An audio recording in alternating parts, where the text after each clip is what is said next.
Tensions between India and Pakistan have simmered down since escalating into missile attacks between the two rival nuclear powers last month. Now delegations for each country are in the U.S. to make their case for America's support. In tonight's In Depth, CBS's Shanelle Kaul reports on what's at the heart of their decades-long standoff. Weeks after coming to the brink of an all-out war, India and Pakistan are now in a war of words. We don't want to be distracted by war and conflict. Unfortunately, this is being thrust upon us from across the border with Pakistan. The escalation ladder went up far too fast, and India acted extremely irresponsibly. The two delegations were in Washington, D.C. this week to sway favor to their side after an April 22nd terror attack that killed 26 tourists in Indian-administered Kashmir. It led to a volley of airstrikes by both countries.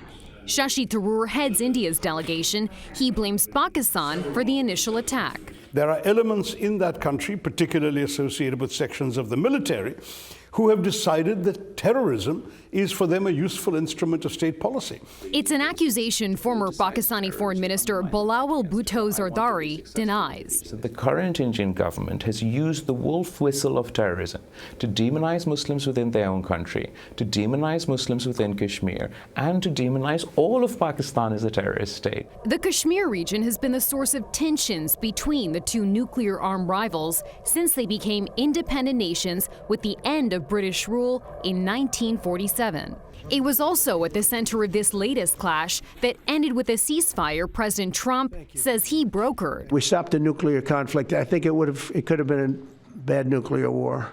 That ceasefire is holding, but the future for these two nuclear powers remains fragile as ever. Do you think that international support or mediation is needed to find a resolution? No, because frankly, we are unwilling to dialogue with anybody who's pointing a gun to our heads. It's as simple as that. Are you concerned or worried that if some kind of long-term peace deal isn't reached, we could see something far worse happen? Absolutely. I'm worried that in the next conflict, there won't be enough time for a president like President Trump to intervene and coordinate a ceasefire before things go out of hand. It's a case they hope to litigate on the world stage. Shanelle Kaul, CBS News, Washington, D.C.